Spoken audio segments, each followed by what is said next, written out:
Bakit namimigay ng candy ang mga dentist kahit nakakasira ito ng ngipin?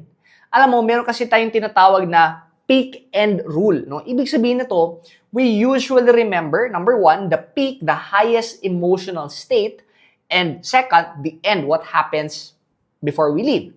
And what usually happens is kids don't like to go to the dentist because all they hear is the noise of the machine and the white lights, and it's not a luxury experience for them.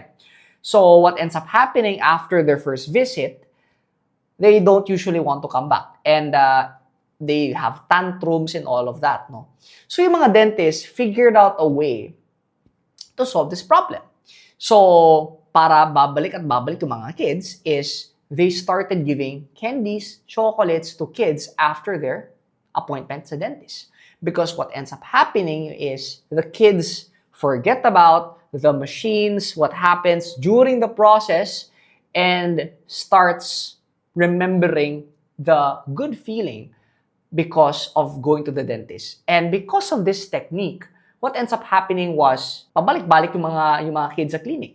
So una, nakakaroon ng more clients ng dentist. Pangalawa, parents have an easier time inviting their kids to the dentist kasi they know na after this process, they would receive a reward.